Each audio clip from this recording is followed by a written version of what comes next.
people were constantly talking about who asked for a Man in Web movie, why make a Man in Web movie, why don't you just give us a Spider-Man movie? The sentiment was that it's ridiculous to tell new stories. And that really bothered me, because that's the death of the genre in general.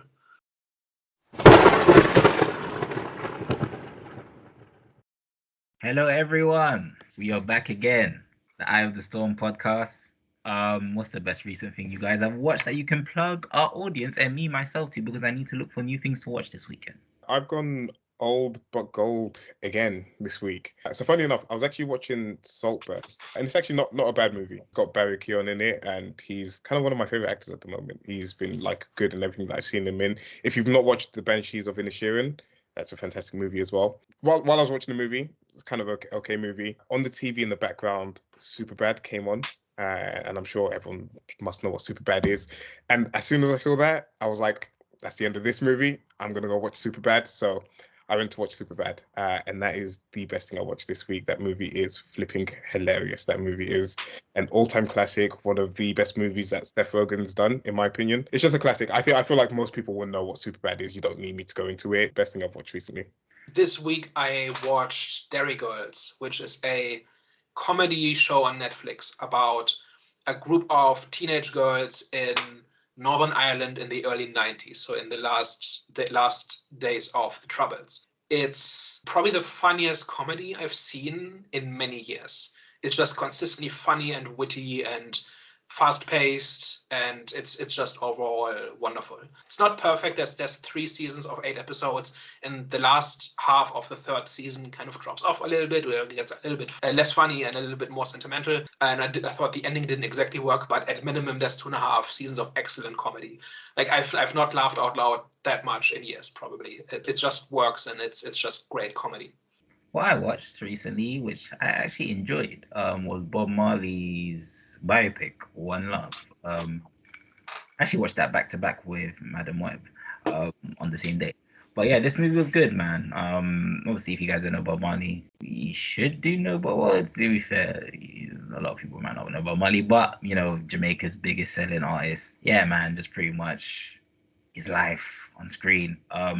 I was very surprised how much I enjoyed the music, because a lot of his music was played. Sometimes it felt like it overshadowed the film, but they were played at the right time. And, you know, it's Bob Marley music. I never knew how enjoyable and good of a feeling his music can be. And I didn't really know how, you know, influential he was when it came to, unification when it comes between countries, especially within his own country. Like, I didn't know he went through that much. It was very enlightening. The only problem I had with it was they weren't really showing his flaws. But to be fair, it is what it is, man. Like, it was overall still a good movie. I definitely go recommend to go and watch. And it's doing very, very well in the box office, which wasn't surprising, but it was surprising.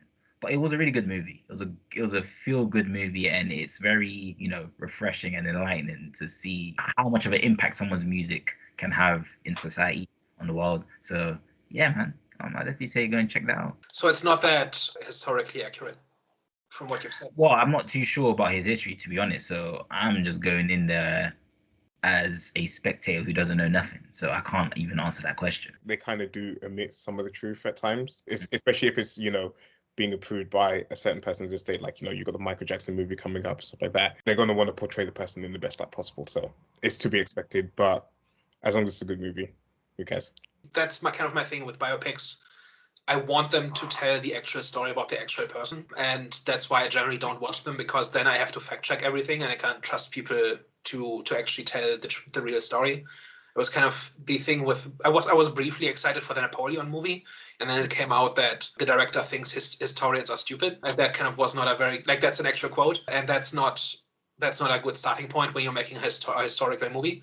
And it turns out it's not terribly historical, and as a result, I have no interest in watching it. So if I wanted to learn about Bob Marley's life, I would probably just read the Wikipedia article and stay away from biopics. But that's kind of just me. I enjoyed the Ankle last week, though. So. Yeah, there also I didn't know the history, and I didn't go there to be educated about the history of wrestling. And I think if I was, then I would have more problems with the apparent liberties it took with the historical record.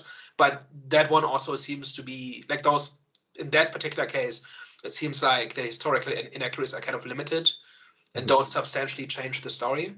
but sometimes they will just outright change who a person was or omit large chunks of what they did to make him look better or worse. And at that point, it's neither educational nor entertaining, in my opinion. If you want to tell a fictionalized story, then you should present it as that, in my opinion.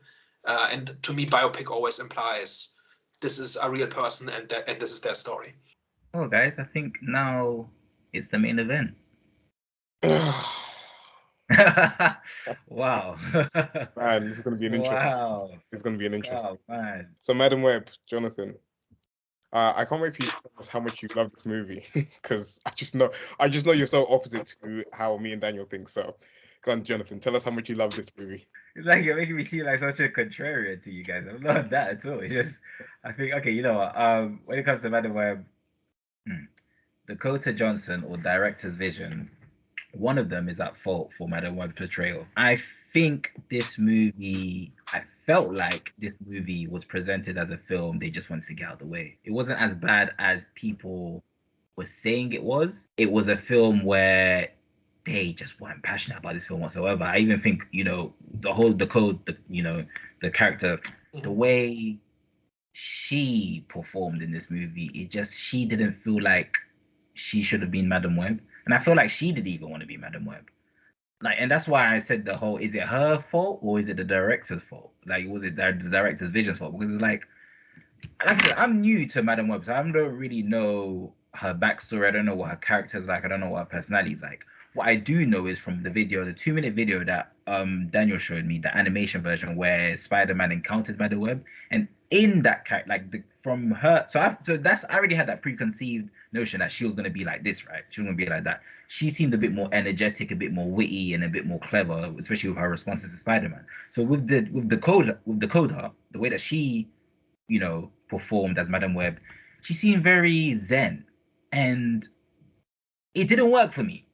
Like the whole zen Madam Web, who seems she had that personality where she didn't really care and she was kind of like closed off. And I was like, I don't know how, I'm not really feeling this. I'm not really feeling the way, the vision that they had for this Madam Web. But look, it wasn't that bad, man. It was an average movie. It's one of those films that you will forget I like to say it's a popcorn film. It's just one of those movies where you just go, well, to be fair, popcorn films are enjoyable. So this was it's an okay experience, man. It's an okay experience. I'd probably say this is it's not even a date night film. This is just a movie that you go and watch where you don't really have much to do. But it was an okay film. It wasn't bad. You know what I'm saying? Because people tried to say that this movie was worse than they tried to say that this film made, what was the new Captain America film? Was it the Marvels, right? Mm-hmm. They try to say that this film made the Marvels look like an Oscar award-winning film. I said, hell no. You are crazy. I did not like the Marvels, unfortunately. Overall, this movie it's okay. It's not as bad as everyone's describing it, but at the same time, it's a forgettable film. So, Sony, thank you very much for Spider-Man 1, for Spider-Man 2, for Into the Spider-Verse, for Across the Spider-Verse. Thank you very much for the Amazing Spider-Man movie as well. But it's enough. It's time to pack it up. We're done. We're finished. We do not need any more movies from the Sonyverse at all. And again, I agree with you. It's not offensively bad. It's it's not get online and shout about the movie being that bad. But they're not trying. Wait, that's not what we're doing now? No. Yeah. That's why I'm here. Okay. We'll get to you. Don't worry. They're not trying. They're not trying to tell a good. They're not trying to tell a good story. They're not trying to get the best writers in the room to to create a well-crafted movie. They're not recruiting the best actors for this movie. We'll get onto the villain, one of the worst actors I've ever seen in my entire life on the screen. He was awful. We'll shout about him. We'll shout and scream about him. He was dog shit, in my opinion. Everything about this movie was so subpar, and it's just what are we doing? Why are we churning out such horrible movies? Where is the disconnect? Where's the it's not you don't have evidence or you don't have things that you can reference to that have worked in previous movies. You've got 15 years of Marvel movies now. You've got DC movies that have worked. You've got Batmans and stuff like that. You can see what works and what doesn't work. So what are we doing? I don't understand why so many female writers and female directors can't write competent female characters. It baffles me. It honestly baffled me. It's like they don't understand how to give the character, good nuance. They don't know how to give the character. Aren't the writers two men, Matt Sazama and Burke Sharpless? Two men? Are they two men? Okay, well, yeah. They two of the four. So just for accuracy. Just for accuracy. Okay, I was incorrect on that. But I think when it comes to female leads, like I said, they present them with just terrible stories. Oh, sorry, carry on. Yeah, no, terrible stories, terrible, like, you can even have like a not as strong movie, but you can have like interesting and nuanced characters that can carry the movie through, and we're just not getting that here in this movie. Now that I'm thinking about it, I'm getting a little bit more worked up about it. Whereas before, like while I watched it, it was very forgettable. I was like, okay, whatever. Like if you think too much about the movie, you'll have so many questions and none of it makes sense, and it's all stupid, to be honest. But it's just a subpar movie. It's so subpar, man. So when I watched the movie in the first half or so, I actually had kind of a good time. It wasn't exactly good, but I kept waiting for it to become as bad as everybody was saying. And I famously almost liked Morbius. So I was kind of expecting for me to fall off the bandwagon at any point and walk away actually kind of liking this movie. And then we got to the midway point, the diner scene, and that's where I said, okay, that's what I've been hearing about. And from there, it just fell off a cliff. And does anybody here remember the Simpsons scene where Homer, I think he wants to skateboard over a canyon and he falls down and he hits every rock on the way down. Yeah. And then when the ambulance brings him up again, they drop and he hits every rock again. And this happens like 3 times. This was that movie, the second half of that movie. And the more I thought about it, and especially leaving the cinema and thinking about it a little bit in preparation for this, I kept getting more and more upset about the movie. Not because of anything that happened in it or any specific performance or anything like that. I'm upset about Sony thinking this was a movie and that they should charge us for it. Like, this is, in any other industry, this would be a product recall and we would get our refunds. And if we didn't get refunds, there would be a class action lawsuit. That is how bad this movie is, right? I'm not talking about what the character should have been or who should have been cast or who should have written it. I'm talking about, this is not a movie.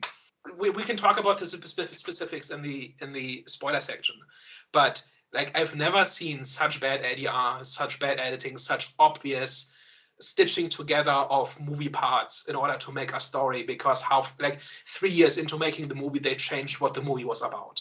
Like, there's not even a point talking about ratings or recommendation or who this is for and who should see it or who might enjoy it.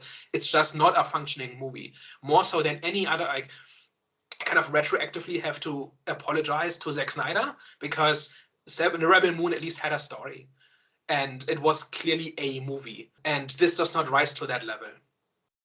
That's my review. Dan, you actually surprised me, because I thought you might, not to offend you because you had some strong words there, but I thought that you might come here and say that you liked it a little bit. And just to add, I have nice things to say about individual bits and pieces, but not the movie as a whole. Okay. As I said, this is not fit for purpose. This should be recalled, and they should publicly apologize. You know what? Let's do the individual pieces that we liked. What did we like about it before we get? Okay, so I like Cassandra Cain as a person. It was, I think, the first time in many years that I kind of related to the protagonist of a superhero movie. Just, like, this is completely subjective. I'm not talking about the performance, just who she is as a person. Okay. Now, I don't think her character arc really works, because the movie doesn't justify why she's such a misanthrope and so socially awkward. Because by all accounts, even though she grew up with foster parents, she keeps talking about how she had a good experience in the foster system. So it's not like she's scarred by lifelong abuse or anything like that, but she's still, distant from everybody, doesn't want anything to do with anybody, just wants to be on her own. And then she makes this big change towards risking her life to save these 3 women from Ezekiel Sims. But that is not really justified. Like, she doesn't really struggle with that idea, or she doesn't really need to want to try to pawn off the responsibility to somebody else, and it keeps failing. And so she, out of a sense of obligation, does it herself. We also don't know why somebody with this outlook on life becomes a paramedic. because I know people who work in not as EMTs but as like in healthcare, and you don't do this just because that's just for the paycheck. You do this because it's your calling, right? Because it's extremely draining and difficult and dangerous and risky, and you take on huge responsibility. And you don't do this when you try to not care about people. So all of those pieces don't really work together, and the movie doesn't even try to harmonize them. I'm just saying, just in individual scenes, like in the baby shower scene, I kind of related to her. Like she was stuck in this social obligation that she wanted nothing to do with, and you shouldn't have been there. Like this is one of my problems with the movie. You shouldn't have been like, who invites a colleague to your sister's baby shower? Like it just like she shouldn't have been there. That's kind of details. My point is just like there were individual moments where I kind of was on one wavelength with Cassandra Web, just as a person. Fair. And that doesn't happen most of the time with these characters. And for the most part, superhero protagonists don't need to be this. Like I like Bruce Wayne, I like Tony Stark, I like Clark Kent, I like all these characters, and they have nothing to do with me, right? I don't have to relate to them. Steve Rogers as well. They're just interesting people on their own, right? And they do the things they do for interesting reasons.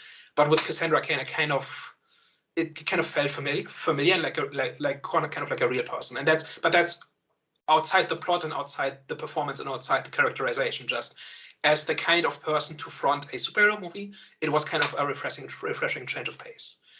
And the second one was that the movie is not resolved with a fight scene. And then the third one is that the movie gives her a very specific skill set, and that skill set is used throughout the movie, and she doesn't randomly gain action hero badass powers. Those are things that movies have a tendency to do, especially these kinds of movies. And the movie doesn't do that. And I appreciate it for all of those reasons. And that's pretty much the extent of the positives, but I just wanted to mention them because underneath all the production issues and the rewrites and the reshoots and the world's worst ADR and all of that, there were bits and pieces of there that kind of was a movie that kind of did everything I want a movie like this to do. And this whole thing about how they don't fight the villain, they just use her superpowers to basically survive him. That was kind of there, but not fully. But to the extent that it was there, it was a refreshing change of pace. And if this had been a functioning movie, it would, I think, have gotten a lot of praise for trying something different. So there are positives here. They're just buried under the fact that it's not a real movie. I don't think this movie has many redeeming qualities. I mean, I understand the points that Daniel's made, and it's quite interesting, like hearing his perspective on the positives of it. But for me, there's very little to like about the movie at all. So if we're talking just positives at the moment, you can kind of skip me, and then we can get on to the other stuff afterwards. So do you disagree with my positives? Either that they exist or that if they existed, they would be positives. I understand why you like the fact that there wasn't like this big like fight scene at the end to like conclude like one big like epic final battle or whatever like that, and the fact that she was like using her powers and stuff like that. Yeah, it was somewhat interesting, but I just don't feel it was like done well. I'm not saying that. I'm just saying the fact that it was there at all was refreshing. Yeah, but the fact that it's just there is like bare minimum. To me, it's like bare minimum. It's like, okay, you've got like this good idea. Okay, can you like flesh it out and actually like do it really well, please? Yeah. Have either of you seen Edge of Tomorrow? No. Also known as Live, Die, Repeat. It's basically it's a Tom Cruise sci-fi movie from I think 10 years ago. Oh. Yes. The basic idea is that it's a future in which there's been an alien invasion, and through a sequence of events, the Tom Cruise character and one other soldier are trapped in a time loop where they live through the day of a big battle, and every time they die, the day resets, and they have to live through the day again. And every time this happens, they kind of remember what killed them last time, and they know how to avoid it. So they can't actually beat the aliens, but over time they learn what set of moves will avoid being killed, and until they get to the end of the day, and that's where they can fulfill their mission. And this was kind of what this movie was trying to ape, but it didn't. But in the one or two places where it did, it felt like a kind of compelling movie. Like the diner scene where she tries to save the girls from Sims and tries to save them and gets killed, and so she resets and does it again. Like there was only one loop, But if there had been 3 or 4, and every time she got a little bit further, that would have been really impressive. And all they had to do was rip off a 10-year-old Tom Cruise movie, and it would have been wonderful. All they did with that scene is just make something that didn't make sense again. It's like the first time she does it, she runs across from the woods to the diner and gets there before Equal Samuels gets there. The second time she drives a car and manages to get there way after him, and it's just like, okay, that didn't make sense. Yeah, that's a detail that doesn't add up. Yeah, but I mean, just in general, like the fact that they did the time loop at all. That was kind of the part where I said, oh, this is now we're starting to use the powers in interesting ways. Yeah. But then that's, again, to me, like, I understand why you like it. I completely understand why you like it. To me, it seems like it's just like bare minimum. Yeah. Well, yeah, I'm not like they didn't get there, right? They didn't actually do it successfully. I'm just saying it with all the pieces were there. And at some point, they were clearly planning on doing this. Mm-hmm. And then plans changed and the movie changed and they did something else. In fairness to the writers and to the actors in this movie, do we feel like the studio interference kind of took us away from having like a really good, compelling Madam Web movie? Or I think this is entirely Sony's fault. Like I don't know much about the director. I know she's never directed a feature film before, but she has directed a whole bunch of TV over like 2 decades at least, if not more. I have no opinion about her as a person or professionally or anything like that. I've seen some of the stuff, some of the episodes she's directed and not others, and don't really have a strong opinion. But the point is, working that job must be a nightmare because you're completely at the mercy of the company changing its mind every couple of months, and then you like everything you've done kind of gets scrapped and you have to do it over again. I don't think the direction is very good. I think the performances are very good, and I think even with this kind of hatchet job, you could have had individual good scenes. Mm-hmm. So I don't think I'm not going to either put her or Dakota Johnson off the hook entirely, but I don't think it was possible to make a coherent movie. Even the most like give this movie to Christopher Nolan and he would have done a bad job under those circumstances. Yeah, I feel like one of the evidence of like the studio meddling is, again, like I think I was alluding to it in the baby shower scene, is just the constant wanting to refer to Spider-Man in like the littlest ways. It's like none of it is relevant in the movie. None of it drives the plot forward. None of it like contributes anything to the movie. But, you know, they have to force Ben Parker in there. They have to force a reference to Aunt May in there. They have to reference like that, like the woman's pregnant and the kid's going to be Peter Parker, and none of it. Make a big deal out of the fact that it's Peter Parker, but they're not going to say his name, and it's all very tedious. And it's just like it's just like a distraction, and it's taken away. And then when you get to like stuff like the end sequence where obviously they're using the technology to try and find the girls, and obviously she's kept them at Ben Parker's house. Is it Mary Parker, Peter Parker's mum? Is her name Mary Parker? I think it's Mary, yeah. It's Mary Parker, yeah. So obviously her water breaks, and it's like, okay, Ben Parker can quite easily go and take her to the hospital himself, but yeah, I understand he doesn't want to leave them alone. But the teenagers, it's probably the lesser evil, but yeah, it's teenagers are in danger. Obviously, like there's like this sense of like they need to stay here or whatever like that. It's like you can just leave them at home. You do not need to take them to wherever. And it's just like a hospital where there's cameras everywhere. Everywhere, yeah. And it's just like it was done too conveniently for them to be spotted, for them to have like the sort of the final act of the showdown with Ezekiel Samuels. So I don't know, stuff like that, you know, really just like grinds my gears. Like it's just like that studio interference in terms of like wanting to constantly have these Spider-Man references instead of, again, just trying to make a solid good movie, like having the Madam Web character having these 3 different Spider-Women and thinking about how you can make a good movie out of them, as opposed to trying to do these cheap things to try and get people in the cinema because you've referenced Peter Parker or you've referenced, you know, Ben Parker or something like that. I kind of would have liked, not exactly an after credit scene, I think those are way overdone and almost never add very much, but like a scene at the very end where she kind of maybe communes with Peter Parker or remembers a conversation she will have with Peter Parker in 20 years, like something like that, right? Something that connects it like to that. But if they had it left at that, I would have been fine with it. But yeah, this making it like, what is it, like 20% of the runtime is just focused on the Parkers, something like that. Complete nonsense. I saw a rumor somewhere, I don't know if there's any evidence for that, is that it was supposed to be a prequel for the Garfield Spider-Man.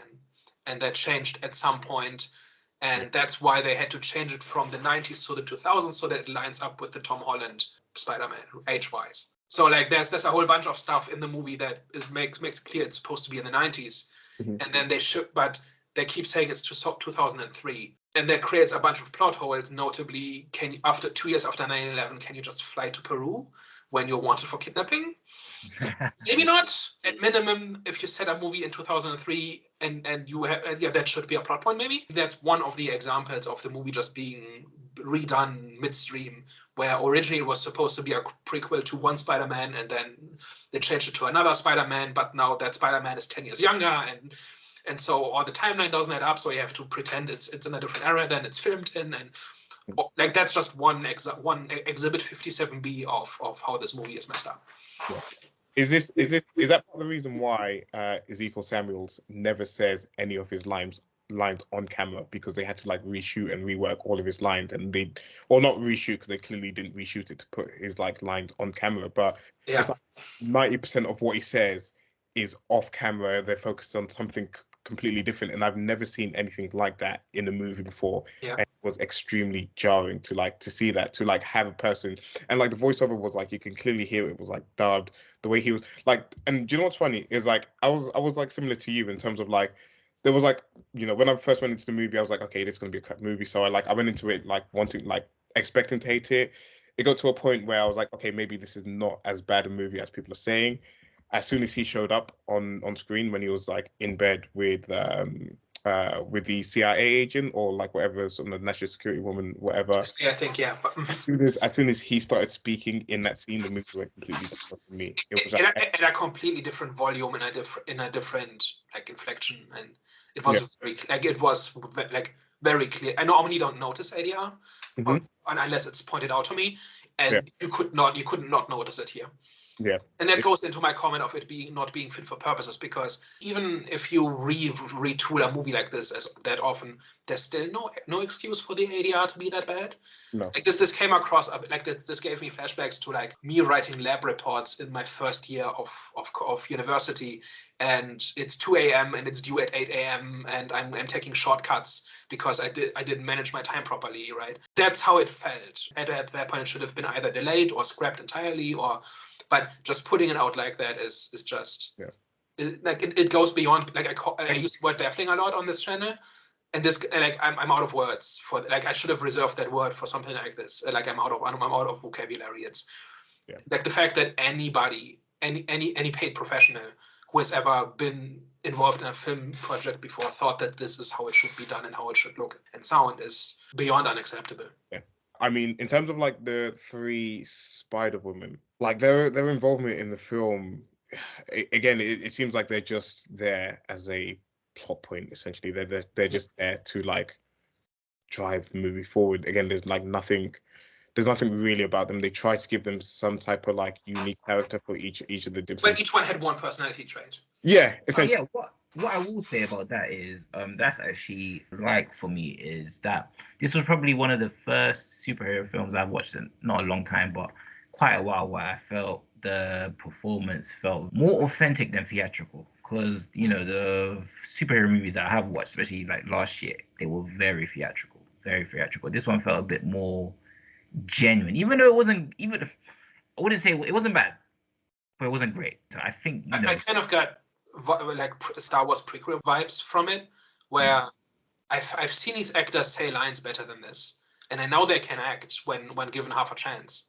But like I don't know if it's the directing or what it is, but everybody was operating at 30%. I honestly believe it was the dialogue, even with the villain, because I don't think the villain was a bad actor. I just think what they gave him was just so bad, man. Like, even I was hearing his lines, I was like, Jesus Christ, like, why would they make him say this? Like, you know what I'm saying? No one speaks like that.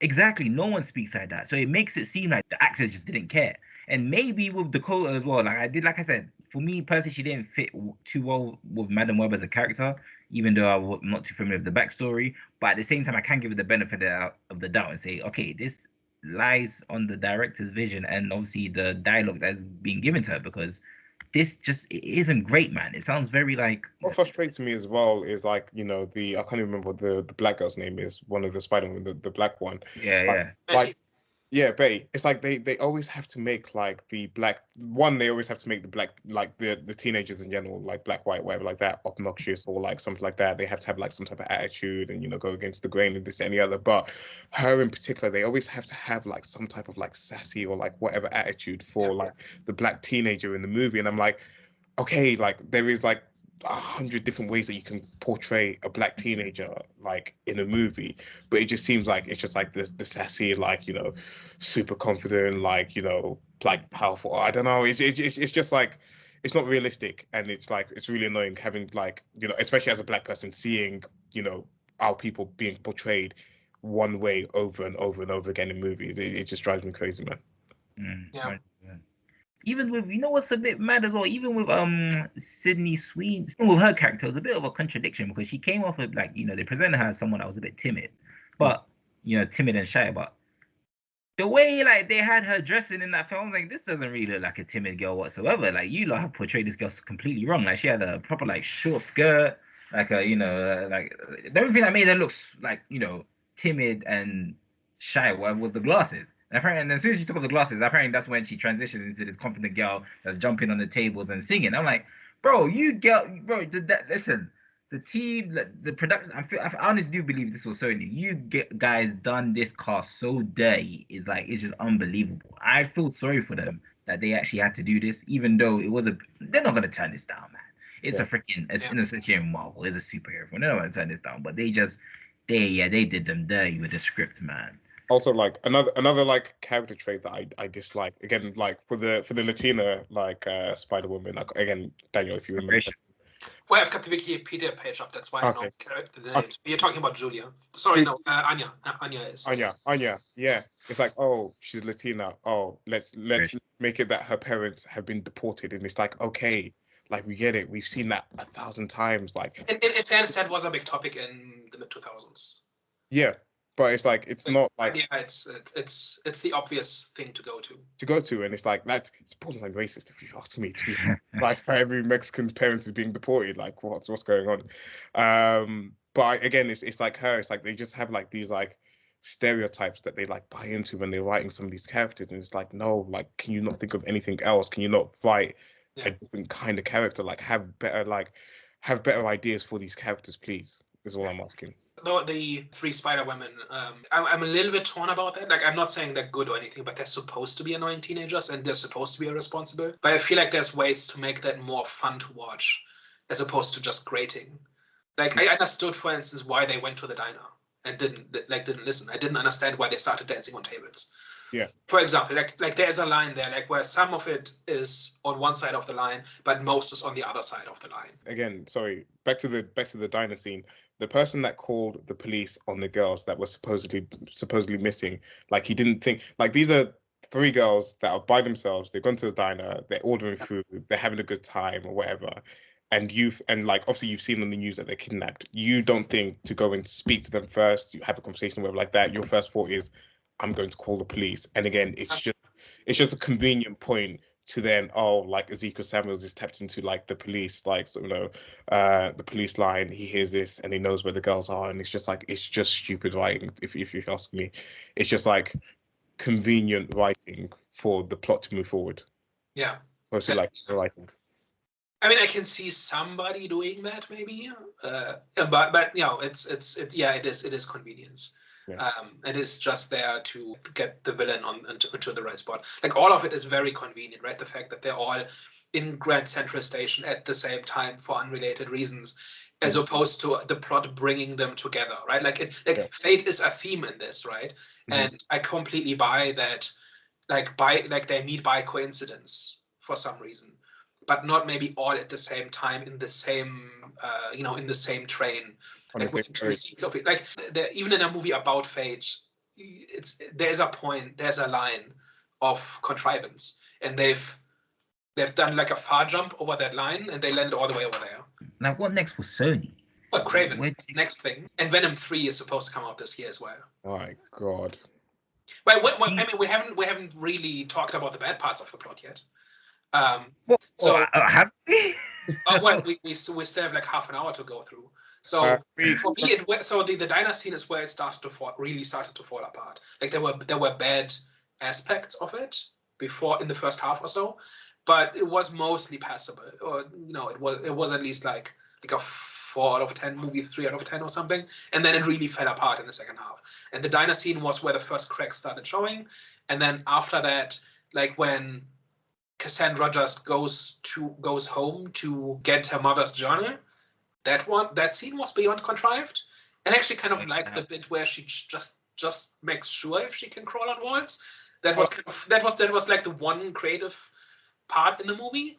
And this whole like being embarrassed and saying saying to her cat, let's not mention that to anybody. Like I didn't laugh out loud, but it's the obvious joke, but it's also a joke. But everything else about that scene where she like this whole people have been memeing about exposition to cats, where she just explains the plot to her cat, so that because there's nobody else around, it's just like obviously she has to get to the notebook and she has to like learn this stuff, but like I could write a script that did that more elegantly.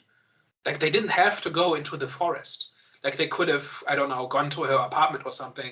It's like 2003. It's not like there's an Alexa listening to everything they're saying. Like stuff is less networked. Like this is pre-social media. Also, like about like a whole like notebook thing. It's like this is your mother's research that you've kept for like your whole life. Telling me you never read it and you never like understood about like this spider thing that she was like researching and how it could potentially give people spider powers or whatever like that. Up until that point, there was no reason for her to take an interest. But she would have. But she like if you had that connection to like I mean at the end of the movie they kind of imply that she had this like hatred for her mum for like wanting to go into like the rainforest. Yeah. So. That's a reason not to read her notebooks, right? Like I understand that she couldn't bring herself to throw it away, but she also didn't exactly want us to read that, especially considering that she's not a scientist. Like I can understand her wanting to hang on to it and also not wanting to engage with it very much, or maybe planning to do it one day, but putting it off and procrastinating about it. It is obviously very convenient that the entire plot is explained in the notebook and she just has it, and that she just explains it to herself by reading it just by skimming it for 10 minutes. Like there are much more elegant ways of doing this. For instance, by bringing the girls into her apartment and somebody mentions something and that reminds me of something I once read when I skimmed over my mother's notebook when she was in the red or whatever, right? It would be trivially easy to come up with a better way of doing that exposition. Just the fact that she has the notebook and hasn't read it before, I don't think that is the problem. The problem is just that the entire sequence is extremely clumsy and lazy. For me, it's a problem she hasn't read it. It's the only thing that you've had of your mother's, like your whole life, and you haven't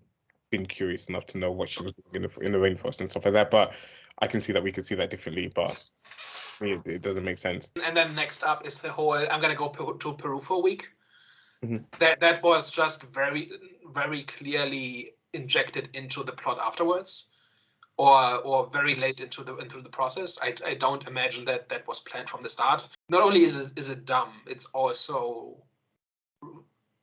really, really again clumsy and lazy. Like that is basically we're going to do the obvious thing in the most abbreviated and direct way, right? She just flies to Peru, even though she's wanted for kidnapping, and then wanders into the jungle, like takes a bus, which knows exactly where to go, walks around for 10 minutes, probably a day or something, but it's portrayed as being very easy.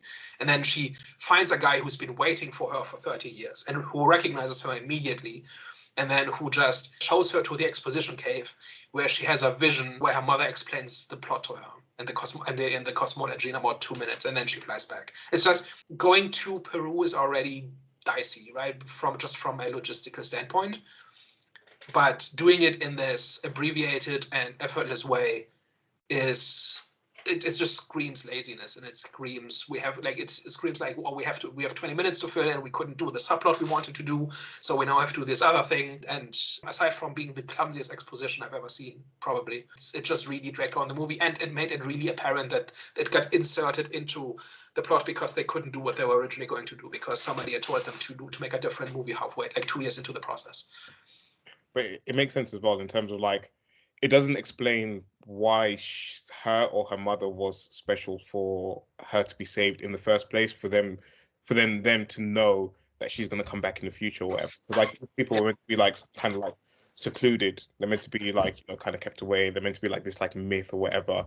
And they they come out to save this white woman that's been researching them and trying to like maybe like come and like steal one of their like spiders, which is possibly meant to be like sacred to them, whatever.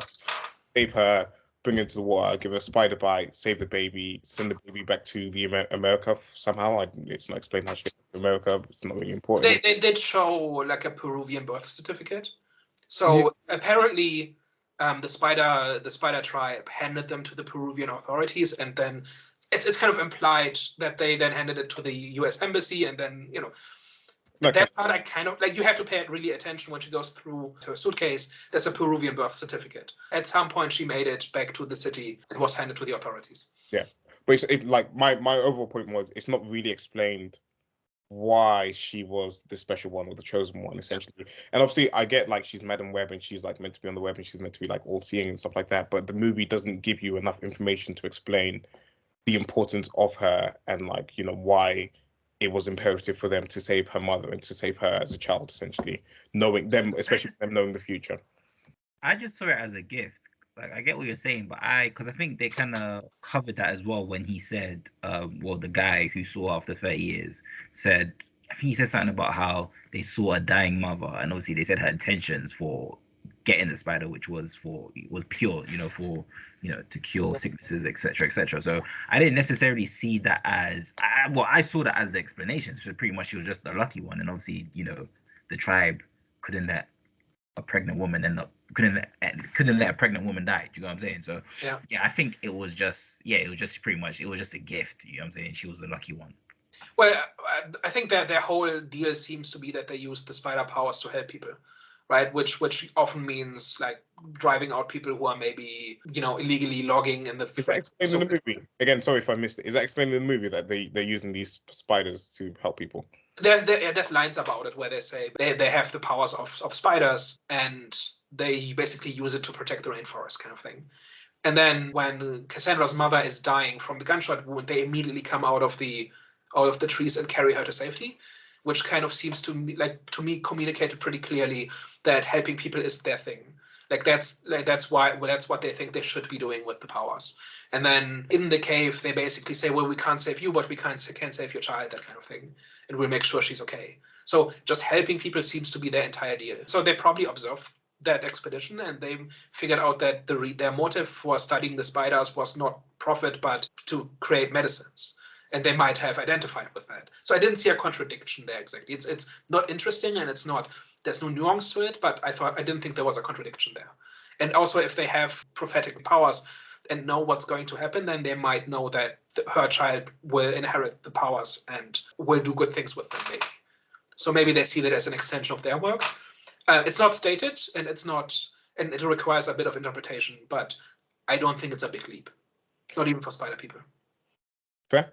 Well, in that case, what they decided to do with it was boring and not. I feel like they could have probably taken it a complete different direction. And again, it's like a common trope of like having the chosen one or whatever, like or whatever, like your Harry Potter. Although when you're dealing with like literal psychics, then chosen ones are kind of iffy because if you see that you're going to be the hero and therefore you become the hero, it's not really being a chosen one in that same way. It's like Doctor Strange in his first movie where like she knows that he's gonna come eventually and he's like the one that's meant to save them all. Like he's like still the chosen one. Yeah. And she can see that he will be. When you're doing the choosing is my kind of thing. It's like you just fast forwarded to the future and you see what's going to happen. So I don't really have a problem with them treating her as special because this happens probably only once. And they kind of see what's going to come of it, and they approve of how she's going to use her powers, so they help her. I think that's okay. It's still not what I would have wanted in the movie. I think that entire sequence should have been something else, but given with what it is, I think that part kind of makes sense. Wait, what dreams was the villain actually seeing? Because the girls didn't end up killing him. So what exactly, did Madam Web alter his reality or his future, or? Yeah, so that's a thing, right? The way the powers work changes in every scene. And I actually really like the first version of it, where it's basically a heightened version of Spider-Man's Spider Sense, where basically being in danger or believing that she's in danger causes her to revert back into the past so that she can avoid the danger, right? It's like Spider-Man's Spider Sense dialed up to 11. And I kind of like that she got one of Spider-Man's powers, but that one at the fullest potential. Whereas with Spider-Man, the Spider Sense is kind of a tertiary power. I kind of like that. There was a nice bit of kind of symmetry. But that only worked like twice, and then it kept changing how it works. So yeah, I mean, Sims says he has been trying everything, and he just keeps getting these visions. But then, like you say, like they kind of change the future because he dies in other ways. He dies through product placement, right? Like, it's the best kind of product placement, right? I can just imagine the meeting between Pepsi and Sony, and they've worked out that there's going to be product placement, and they're hashing out the deals, and the Pepsi rep just says, yeah, I want our product to kill somebody. And then the Sony rep says, yeah, well, we've been thinking about that because our protagonist isn't a fighter, so we have been wondering about how to end the story. And then the Pepsi guy says, I want our logo to kill him and make it 10 meters tall and covered in explosions. And that's how the movie ends. And the Sony rep says, yeah, that's great. We're gonna roll with that. So I like that. One thing I can kind of not applaud Sony for, but kind of like commend them in a way for, is because I can see that they did have a plan for Madam Web. I don't kind of respect the fact that they're pulling the plug now, because apparently there was an article where they're literally pulling the plug on Madam Web, where there's not going to be another one. But I could see that they had a plan to try and continue this film, her character, because obviously they didn't reveal how the three girls end up being superheroes, but they implied that they were going to become superheroes, which tells us, okay, it was going to be a second movie. So, at least they tried to do something which a lot of these other, what a lot of the superhero movies have been given to us, like I mentioned before in our Monday topics, were just experimental. This one is like, they had a plan, but it just... They had a plan and they changed it 5 times. And we're getting pieces of all 5 plans. Yeah, but they still had a plan. Do you know what I'm saying? They still had a plan. I'm sure with these other films that we've seen, there's no plan. It's just, okay, let's just see if they're going to like this character. You know also, all the other Sony movies are completely standalone. Right? They say it's a franchise or it's a connected universe, but it isn't actually. Venom never influences what happens in Morbius. Morbius doesn't influence what happens in Madam Web. Yeah. And we haven't seen Craven yet, but I imagine it'll be the same. So these are, in fact, standalone movies, no matter what they say. Yeah. There's the potential for them to bring together, but there's no indication that they've heard of each other or that the events of one movie impact what the events in another. This seems like it wasn't supposed to tie into like Venom or something, and it seems like they were kind of trying to tie into any Spider-Man they could get their hands on, whichever one couldn't get away fast enough. And this was like an origin story of an origin story, basically, because she doesn't really get, like, obviously, like her comic book like her comic book like traits in terms of like her being blind and her being in a wheelchair and stuff like that until the very end of the movie, which then kind of leads into like the next movie or whatever, which they were potentially planning. The whole way that she actually ends up blind and disabled is the stupidest way I've ever seen it done in my entire life. She's like, it's very obligatory. It just happens. Yeah, it just happens. She gets hit with a firework while she's in the water. She reacts to being hit by the firework and then goes back. Her whole thing is avoiding the firework. Yeah. One trick. Yeah, literally. And she gets hit by a firework and all of a sudden she's completely blind and is disabled as well. And it's just like, it doesn't make sense at all whatsoever. It's very much like we have to get to this point. We have 3 minutes of screen time left. What can we do? Yeah. Do you think they should have done with this what DC did with Batwoman? Just don't release it. Probably. Yeah. I think so. They should have realized at some point, look, I realize we've put $100 million into this. It's just not. I don't understand the movie industry at all. Like, it seems like half the things they put out are just bad publicity and damaging to their brands, and apparently that's not the case. Otherwise, these companies would all be long out of business. But I don't see how they are better off releasing this. Because I guess by $50 million, but yeah, this only leaves a bad taste in people's mouths for Kraven, which is coming out later. And again, this is a new character we're being introduced to, and obviously you then have like how people reacted to Morbius before that as well. It's just like you would have been better off just scrapping this and letting people. If you feel like Kraven is genuinely going to be a good movie or Venom 3 is going to be a good movie, then you completely scrap this and you just like let people go from whatever movie they made before, which was actually Across the Spider-Verse, which was like a phenomenal movie, into like Kraven. Yeah. Do you guys genuinely believe word of mouth was a downfall of this film? I mean, expectations were already at record lows. and then they just kept going. Like no one had an interest in the character as well. Like no one is really that invested in Madam Web as a character anyway. So for it to be a character that people don't know, for the first trailer to get such bad, reactions from the public and for expectations to be extremely low, then yeah. Well, that goes into my point. I think it's marketing, man. It's marketing that's actually the big reason why this, we already established that the script wasn't too good. I'd say the movie is the reason it's getting better for it. Yeah, no, 100%. But I do think marketing has a big, had a big influence on the reason why the box office was such a flop. Because, like I said, like only one trailer, and from the trailer it was very dull. It was like, bro, there's nothing redeemable to pull from the movie to put into a trailer. Oh, come on. How would you have sold this movie to people in a trailer to get people in seats and make more than £51 million, which I'm actually surprised they even made that much? It's Final Destination meets Edge of Tomorrow. That's what it should have been from the start. What clips could you even pull from that? You're making me go down memory lane. What highlight moments? Because I'm sure they put the diner scene in there. They put them in there, comic book characters. They hinted at her being able to rewind time and stuff like that in the trailer. And they pretended that it's a movie with superheroes in it. Yeah, and that's kind of.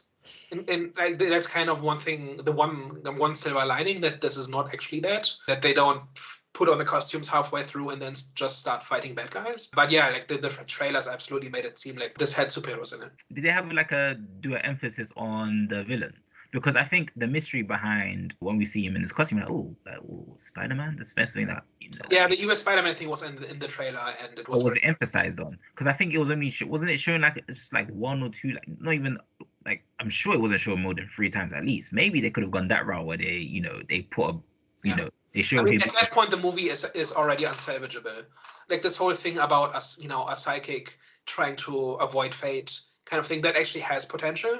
Mm-hmm. And you could have sold it as that, and you would have should have made it very clear that this is not you could even lean into it and say this is not your average superhero movie. There is no CGI fight at the end. There is no blue sky laser. This is a fresh stand-up, they call it a standalone story already. That's already a meme. But this is like a fresh take on somebody becoming a hero in a way that doesn't involve putting on tights and fighting a bad guy.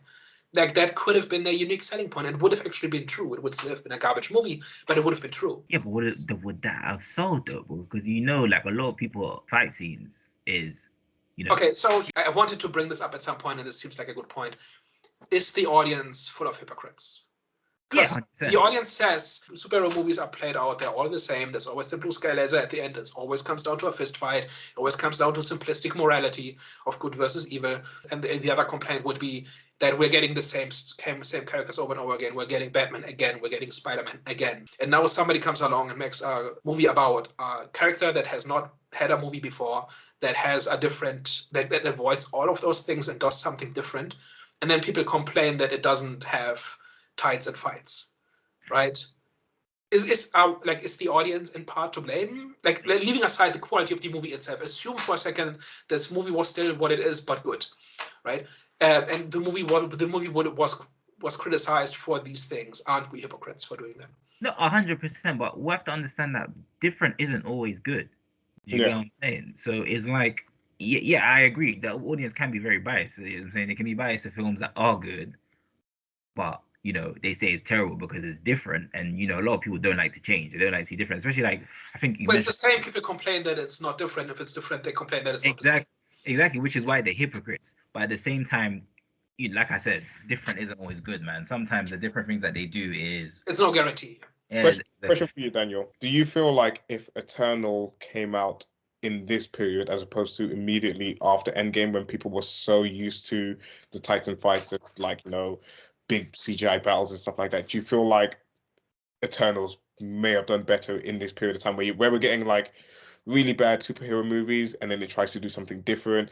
Because you're on record for saying that you like Eternals. I'm a fan of Eternals and stuff like that. Do you feel like that could have worked in this period of time?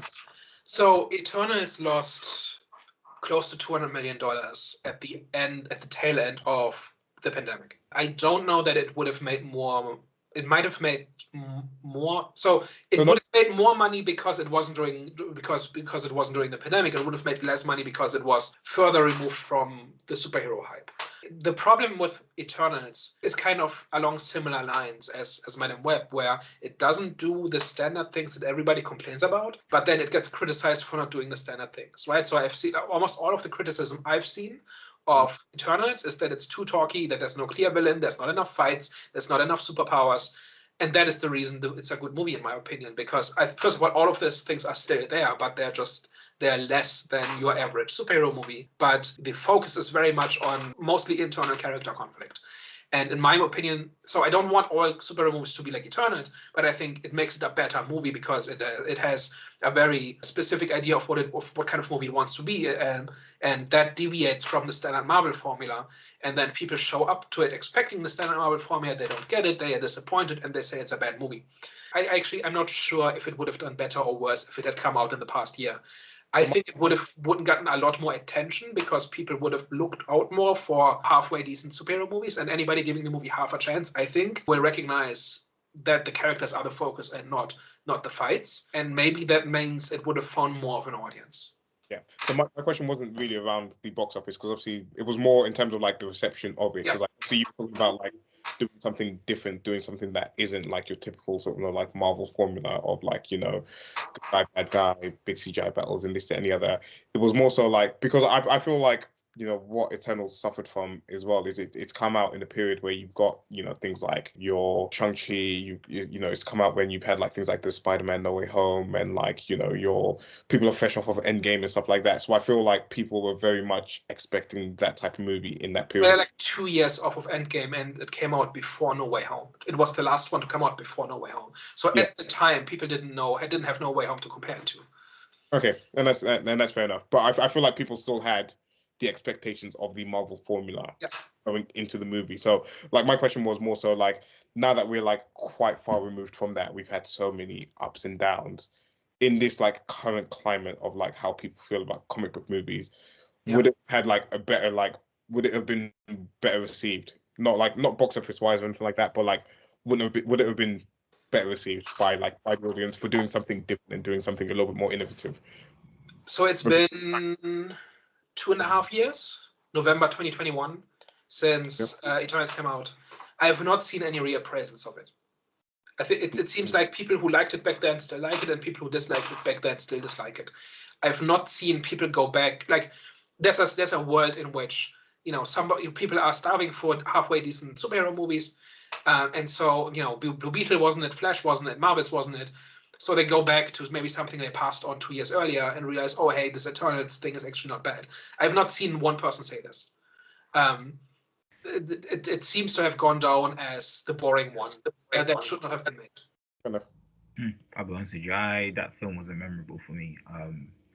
I do remember when I watched it, I didn't really like it, but it wasn't a bad film. It just, I'm going to be a hypocrite. It was like, it did deviate from, you know, the formula of the emphasis on fighting, and that's generally what I go to look for. So is that wrong though? Because like, it's not wrong, but I'm just saying people are constantly saying about how they want superheroes to branch out and tell more kinds of stories and not all devolve into a big fist fight at the end. And there's examples of they can still have a fresh idea, but you can still incorporate the original formula. Yeah, I mean, I could give examples of how to make a superhero movie that isn't the standard Marvel formula. For example, I think Wonder Woman should not have ended in a fight. The idea that you can beat the God of War in a fight is stupid. Wonder Woman should have won by convincing people to not fight, right? That would have deviated from the standard formula. It's not Marvel, but it's still the standard superhero formula, and it would have been more interesting and more thematic and more satisfying. Just as one example. It might have not gone well with the audience, though. Like, didn't we have like something like that in Wonder Woman 2, where she's like getting everyone to like renounce their wishes and stuff like that, and it was just awful. Yeah, but that movie had other problems, like this whole idea of wishes already being kind of not thought through and having a bunch of, you know, unfortunate implications if you think about it too hard and that sort of thing. in general, like, I have not seen Wonder Woman 1984, mostly because I skipped Wonder Woman through 1983, and I felt like I'd kind of missed the boat on that one. But that basic idea doesn't sound too bad. It's just that it's in a movie that is already not doing well. I'm just saying, like, having seen Wonder Woman 1, I think the weakest part of it is the ending. And it is weak because it becomes the standard superhero fist fight. The premise and who the antagonist is and who the hero is suggests a different approach to resolving the conflict. And even if people hadn't liked it in the moment, it would have at least been noticed as being something different. And always assuming that it was done well and that it works, I think it would have maybe gotten some backlash initially, but then eventually people would have come around and realized that actually, yeah, this makes sense and makes it a better movie. To give other examples, there, like the Ant-Man movies, like they end in a fight, but that one is more a heist movie than anything else, right? Maybe not the best heist movie ever made, but it leans into the heist movie because the character doesn't really lend himself to a big fight at the end. The Batman also ends in a big action spectacle scene, but like 95% of the movie is him doing an investigation and following clues, right? That one is not like, if you're looking for an action slugfest, the Batman is the most boring thing ever. But if you're looking for a crime thriller, it's the most riveting thing ever. I think movie like the superhero genre lends itself to telling a whole bunch of different kinds of stories. And in the comics, like a Captain America comic is different from a Daredevil comic, is different from an X-Men comic, is different from a Superman comic. Even if they're unifying tropes and conventions, there's a huge range of stories you can tell in the genre, and the movies have barely scratched the surface. Has kind of like deviating from your root work, because for example, right, completely a whole different genre, but Night Swim was portrayed to us as a film that's going to have a lot of jump scares, it was going to be a haunted mansion type of film, but it wasn't that. And obviously, like you mentioned before, Daniel, they tried something new, and you kind of liked the new thing that they tried, but a lot of people didn't resonate with it because this is not what they were looking for. So I hear what you're saying 100%, but a lot of the times what we're seeking for in superhero movies is different from, like you say, like you mentioned Batman, where crime-filled investigation, investigation crime-filled, you know what I'm saying? Yeah. A lot of people are looking for that whole, the whole fantasy fight scenes because they want to have fun. They want to feel that, they want to feel that, what's the word? That adrenaline. Exactly. It was like, so I think if they did deviate from the formula, I do think I hear it could work, but I don't think it has worked. But early MCU did this.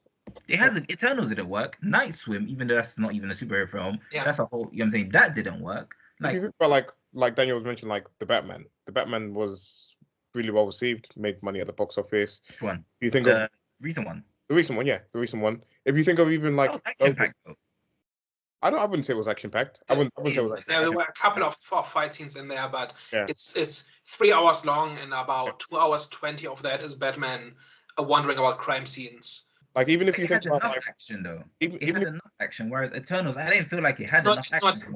It's not non-stop action. Like, it's not BVS. It's not Man of Steel or anything like maybe not the best examples. But point is, though, it's not an action-focused movie. There's, if anything, a criticism of the Batman is that the big action sequence at the end is kind of obligatory and feels a bit out of place. Not that it's bad. Like, I think it's very well shot. I think it's gorgeous, the use of light and shadow and everything. But it doesn't really fit the rest of the movie too well. Like, plot-wise, it's fine, but like stylistically and tonally, it's very different. It feels like, okay, we kind of have to end this on an action sequence. But like what I was saying earlier, like the MCU actually did that. Like, Captain America felt different from Iron Man, felt different from Thor, felt different from an Avengers movie. They all, at the end of the day, are action movies, and they still have the Marvel tone and all of that.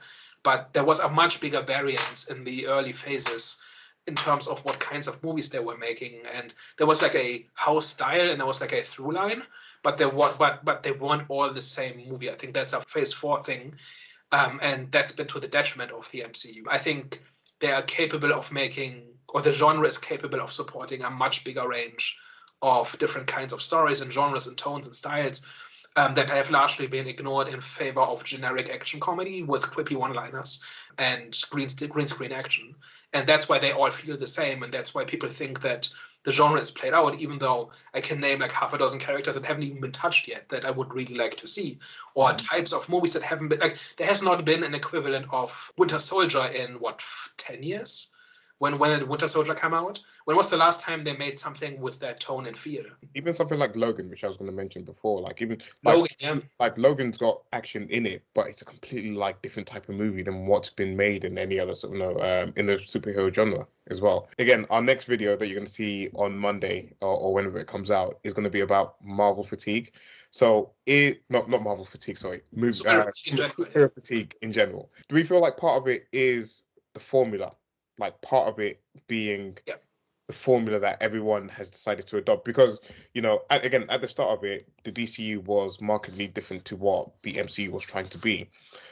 Granted, it didn't completely work out for them, being different from what Marvel was, but then they started to lean into sort of that I don't want to say the silliness, but like again, like you said, the kind of like action comedy that like Marvel was going for in some of the later phases. It started to lean into that because it saw that that's what was making money and that's what sort of audiences were sort of showing up for. And then now every movie is trying to be the same movie essentially, and that's why people are getting a little bit tired of it. And again, within sort of the DCU failing, the one movie that did do well was The Batman, which was completely different, had a completely different tone to what all the. Well, that's not in the DCEU, but it's like a DC movie. It's like a DC movie basically. And I know that Batman is one of the most recognized characters from DC, anyways. But so is the Flash. Obviously, he's not on the same level as Batman, but so is the Flash, and the Flash did absolutely horrible, didn't even break even. Whereas like the Batman, and the people who disliked the Flash movie the most were diehard Flash fans who just wanted to see a Flash movie and didn't get one. Yeah. I don't think it's the formula. I think they just be lazy with the formula. I don't think people are necessarily tired of it. I just think being lazy with the formula, because I don't believe that in order for them to introduce something new, it has to be at the expense of something old. Like, I think it never is. Like again, like with all the movies that we've listed, like all the early Marvel movies, even like there's like good action in like the Logan movie. There's really good action in the Batman movie and stuff like that. Like you can tell. By the way, Logan was great storytelling. Sorry, carry on. Like fantastic storytelling, and it also had like really good action within the movie as well. It had like really good fight. It had like the Wolverine versus Wolverine fight scene, which was like epic. You can do different types of like, again, you can lean into like loads of different genres via the comic book movie and like still have the action and still satisfy what people kind of like. You can satisfy multiple audiences with it.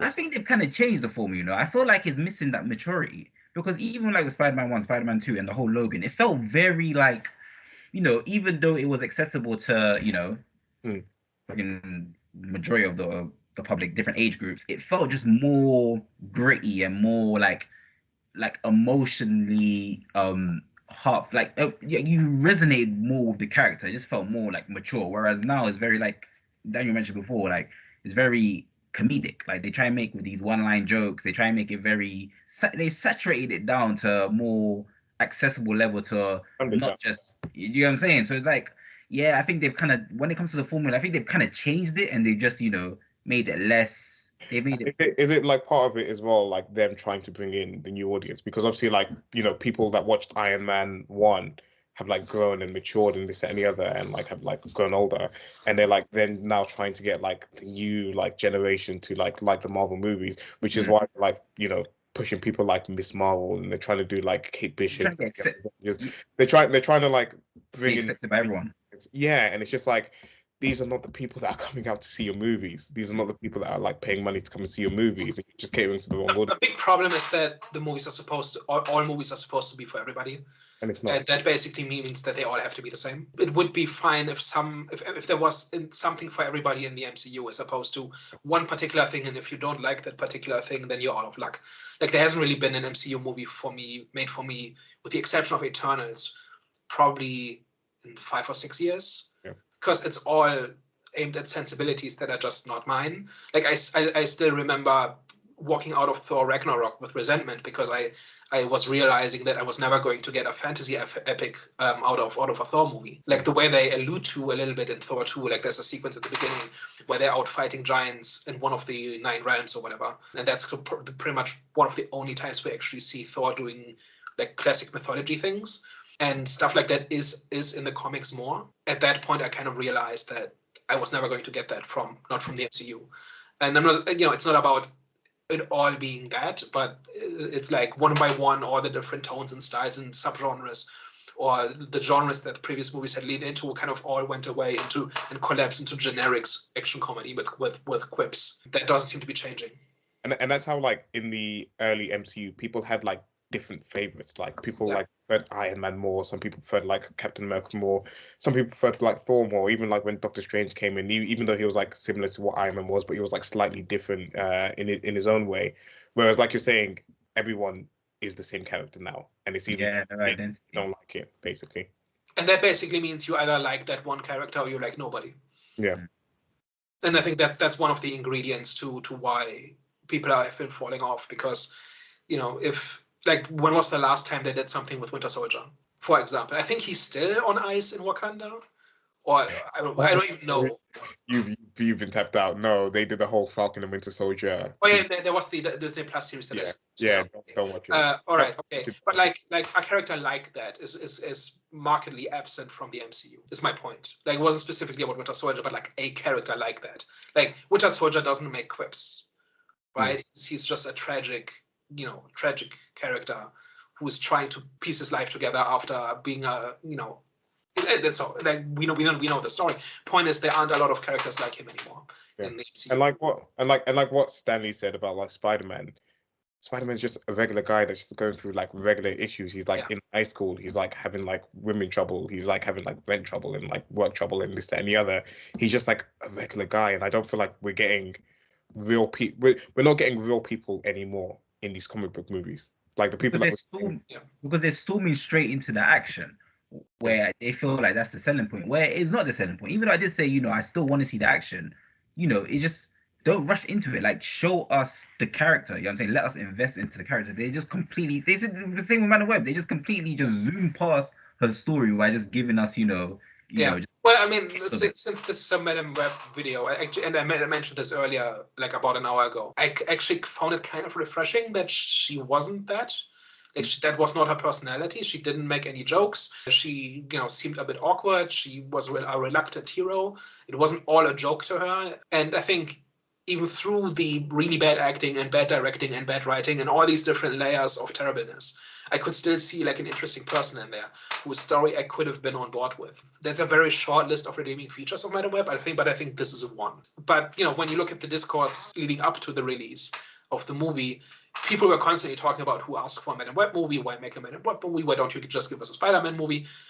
Like, the sentiment was that it's ridiculous to tell new stories. And that really bothered me, because that's the death of the genre in general. Exactly, yeah. I don't know why people just don't like change, or just don't like seeing, new things being introduced. Yeah. And I mean, like when Madam Web was announced, I said my first reaction, like everybody else, was really Madam Web. But ultimately, if we want new stories, then we have to be open to new characters, and those characters may not work. Like they did. We have to give them a chance. They're choosing the wrong character, though, which is what's baffling me even more. You've got like a whole plethora of freaking characters you can choose from, but they're just choosing like the characters which, like, it's hard to get into, liking this character. I don't actually feel like there is a wrong character. I just feel like there's a wrong adaptation of the character, essentially. And I think we talked about this in the last video, like where you've got characters like Polka Dot Matt, or even like what's the guy from Across the Spider-Verse, the one that's like meant to be the Spot, like characters like that aren't meant to work. And obviously those are not like leads of movies, but even like down to like the Guardians of the Galaxy, like when that was probably coming out in the Marvel slate, people were probably like, who the hell asked for a Guardians of the Galaxy movie? Yeah, they were obscure even in comics. Exactly. But then once they are given to us, it's like, how are you presented? How are you making us want more Madam Web, essentially? Because like what we got is like, when we are never seeing Madam Web again for like another 100 years. It'll be another lifetime before they even try. Maybe in 20 years there will be another one or something when people have forgotten about this. But my big point with that whole topic is always, most of the characters in the MCU were functionally new characters. Like, the average moviegoer who isn't really into comics doesn't know anything about Doctor Strange, for example, or the Eternals are extra obscure, even more obscure than the Guardians of the Galaxy, but like Shazam, Ant-Man, Black Adam, these are all characters that have existed for decades and have lots and lots of stories, but they're not in the public consciousness. So when somebody makes a Doctor Strange movie, functionally that's a new character, because most people watching that movie have not heard of or seen or thought about Doctor Strange before. They're being presented with a new character that they need to be won over by. And sometimes it works and sometimes it doesn't. Like with Doctor Strange, it worked. With Black Adam, it didn't. But the point is you just have to keep trying, and you run with your successes and you move on from the failures. But that's how that's supposed to work. And if we reject categorically the idea of adapting a fringe character, then we deprive ourselves of that opportunity. Blade is really obscure and fringe. And in '98, somebody just made a movie about him because they had an idea and it worked, and it's one of the greats. But, it fails the test of who asked for a Blade movie. Yeah. And I feel like I don't blame the audience for it. I feel like people always want what they're familiar with. Like people want more of things that they enjoy, want more things they like, and people really like Spider-Man and stuff like that. So I don't feel like it's the audience's fault. It's down to the studios, the movie directors, the writers, and stuff like that to give us something new to care about. Yeah, and I like Batman too, and I don't like as far as I'm concerned, there hasn't been a good Batman movie since 2008. So I kind of missed the character, even though there's been a bunch of movies actually made. They just weren't for the most part, just weren't any good. As far as I'm concerned, I didn't get any enjoyment out of them. But I want Batman movies and I want Polka Dot Man movies, right? And it all comes down to, do you have a story to tell? You shouldn't make a Batman movie if you don't have a story to tell. One of the reasons why the Nolan trilogy worked so well is because Christopher Nolan looked at Batman, looked at the characters, and had an idea for a trilogy of movies. Now, I think the first two work much better than the third one, but overall, those movies worked because they had a vision. And back when Batman Begins came out, nobody thought that a grounded origin story that is basically by volume, 3/4, the logistics of how Batman got his costume was going to be compelling to anybody, much less having the villains be Ra's al Ghul and Scarecrow. None of that is intuitive, but Christopher Nolan had an idea for a story, and he told that story, and he told it well, and it went down as one of the great successes. And I don't know what the box office was, but across those three movies, at least $2 billion, whatever the number is. But the point is, we were won over by his vision for that character, but we also weren't won over by Zack Snyder's vision of that character, because it wasn't a good vision, at least in my opinion. So it all comes down to, do you have a story to tell, and how well known the character is kind of incidental to that. Back to vague threats to James Gunn. Yeah, get this one right, please. Superman Legacy, because I've never been a Superman fan ever. Even though I do like Man of Steel, I've never really been a Superman fan. He's just he's too OP and it's not really interesting. But my take is there has never been an excellent Superman movie. The Donner Superman movies have a great Superman and a terrible story, and the Snyder movies have great effects and a terrible Superman. But there has never been a Superman movie where the Superman is good and the story is good and the production values are good. And so Superman Legacy has a niche to fill, in my opinion, and I think that's it. No pressure, James Gunn. I was going to ask for last thoughts, but I think we've kind of brushed that. What I can ask is ratings, final ratings. What would you rate the film? What did I give The Beekeeper? Which was wrong, by the way, but I think he gave it a very low score. I think I gave it a 1. I'll give this a 1.5 because The Beekeeper is still the movie I hate the most this year. So I'll give it a 1.5. Guys, you guys are freaking crazy, man. But it is what it is. Okay, Daniel, what are you rating Madam Web? I give it a 5 out of 30 if I have to give it a rating. I don't remember which movie it was. It might have been Night Swim, where I say we can't really judge this because it's not a complete movie, or it's not a real movie. And I kind of was hasty with that because I didn't anticipate something like this. Honestly, a big part of my grievance with this movie is just it's not a working product, right? It should not have been released like this. It should have been recorded, should have been fixed, or not released at all, because there's nobody is helped by releasing a bad movie. If the movie doesn't work, then either fix it, or if it's not fixable, then don't release it, in my opinion. Madam Web doesn't pass that test at all. It's not even a bad movie. It somehow died in its own production process. And that is rare for even bad movies. And I don't know that you can even give that a rating, because giving it a rating assumes that it's a movie. Damn. Okay. Well, for me, I want to give this a 5 out of 10. It was average. Are you high? Sorry? Guys, I think John's tired. Guys, look, man. Listen, what's a 3 out of 10 for you? What's a 3 out of 10, you said? Yeah, for you. What deserves a 3 out of 10? If this is a passing grade. I haven't. Well, it is a passing grade because when I left the cinema, I didn't feel like I wanted a refund. You know what I'm saying? If I don't feel like I want a refund, then that's a 5. That's at least a 5 out of 10 for me. This was average. It's the worst movie you've ever seen, and what rating do you give it? The worst movie I've ever seen. Black Adam? Bro, you know what? Black Adam was better than Madam Web, but it wasn't. Yeah, it's at least something. I don't even remember. You know, that's a good question. I think that should be a Like, Monday. if you had to come up with a 2 out of 10 movie, gun to your head, name a 2 out of 10 movie, or else, what do you say? Oh, you're putting me on the spot. What has been a 2 out of 10 film for me?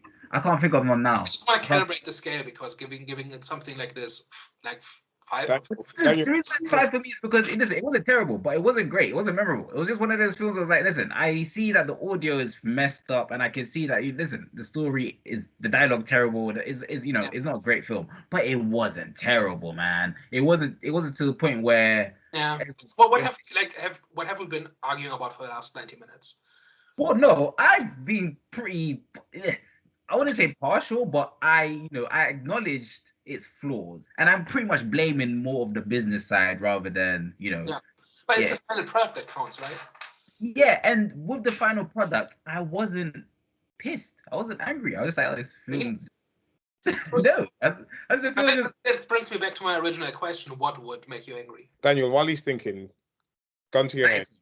Daniel, gun to your head. The Room or Madam Web? What are you watching? So, I don't really believe in so bad it's good movies. Like, I don't enjoy watching The Room. For me, actually, The Room, I get a lot of less enjoyment out of The Room than most people, apparently. Mm-hmm. Because, like, you watch The Room once and you say, okay, I understand this was made by an eccentric weirdo who has never talked to a human being before. And there's some weird lines in here, but that's kind of it. That's kind of the joke. With Madam Web, you can kind of see the remnants of, like, what it once used to be. And you can see, like, bits of intention here and there, but they all conflict. And you can see, okay, this is from the second time it was revamped, and this is from the fourth time it was revamped. And this is where they ran out of money, and this is where they ran out of time. And it's almost like a forensic puzzle. Like, Madam Web to me, it's not a movie, it's a forensic puzzle. Like, this should be taught in film schools in terms of just, okay, here's a case study of, here's a movie where everything goes wrong. Let's spend a semester picking through every little bit, one frame at a time. And to me, that is more interesting than a movie that is just weird in a bad way. If I have to choose between Madam Web and The Room, I choose Madam Web because it's a more interesting car wreck than The Room is. How's The Room?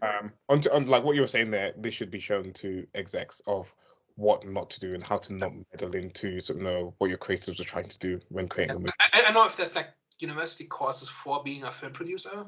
There must be. I don't know if it's like a course you can take. It's not. Yeah, probably. Yeah. If it is, then like every aspiring filmmaker should, I think, study the big successes of their field. So when I did physics in university, right? So I've never taken a creative arts class in my life, but we actually spent a fair amount of time in physics class talking about the big failures and the big scams of science, and especially physics, like things that just went wrong, like where like an entire generation of scientists was just wrong about something and why they were wrong and how they figured out they were wrong and how to fix it. Because you can learn from other people's mistakes, you can learn about how to avoid them. And so anybody who has any passing interest in making movies or understanding movies, like I'm just saying this as an enthusiast, right? I just have an interest in like stories and how they work and what the difference is between a good story and a bad story. But if you, I think, in my opinion, and the only person who should watch this is somebody who wants to be a filmmaker, because this filmmaker, this person would learn all the ways in which you can be screwed over by the system and what circumstances can lead to a terrible product. Even I have no doubt that the people involved in this movie put a whole bunch of time and effort and sweat and tears into this project, and it still came out garbage because the circumstances under which this movie were made were so stifling and so counterproductive that it could not really have turned out any other way. Like I said earlier, I think if you put Christopher Nolan in charge of Madam Web, he also would have turned out something maybe slightly better, but still terrible, because under those circumstances you just cannot make a movie. And on that level, it's interesting. What film is The Room? God damn. You look it up. It's a classic. You might bring it as your best thing watch next week. Let's see. Yeah, I highly recommend it. Well, guys, I'm not even gonna carry on. Like I said, I gave it a 5. It wasn't terrible, but it was. Have you thought of a 12 out of 10 movie yet? have a form into a hard-time movie. Okay, that's homework for next week. Yeah. Okay, cool. I think that's cool. But guys, thank you very much for tuning in to today's episode. If you've seen Madam Web, we're sorry. Well, what we review next week? It's episode 1 of the new Avatar: The Last Airbender. So just completely different thing. Should be interesting. Well, guys, thank And you we very do similar for Arcane when it comes out towards the end of the year. Daniel, have you watched Arcane first season? I'm still stuck on like episode 3. How would you- It's one of those shows where I can clearly see the quality. I'm just not getting into it. Oh my god. And one day, like I have a couple of shows where I tried several times over the course of years to get into it, and then the last time I tried, it just clicked, and it ended up being one of my favorite things ever. Could probably do like a Monday topic about that someday. But yeah, I have a couple of examples of those, and Arcane may very well be one of those one day, but not yet. So have you watched episode 3 or have you not watched it? I think I'm halfway through episode 3 or something.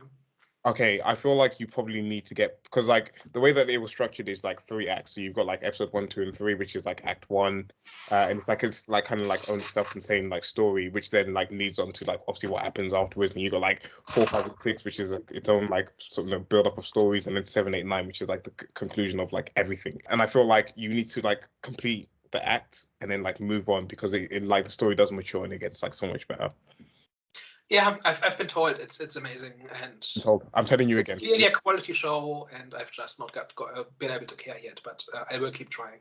I felt the same way with Breaking Bad. I still can't get into it. Maybe it's gonna be a thing at the last moment where I'm gonna end up liking it. But yeah, I'm still stuck on episode 2. But okay, guys. Well, thank you everyone for tuning in. Like, share, subscribe, share, comment. If you liked Madam Web, then please dislike this video. If you didn't like Madam Web, then feel free to like the video. No, you can actually still like the video if you like Madam Web, because I didn't say it was terrible. I said it was average, but it is what it is. You know what? I actually preferred Madam Web to Night Swim. Why is that? Okay, I think that's what. Okay, I'm gonna have to gather my thoughts. Call your bluff. Okay. You didn't expect me to lie. Well, you know what, guys? I'm gone. I'm out. Yeah, let's maybe cut our losses. See you next week. Ciao.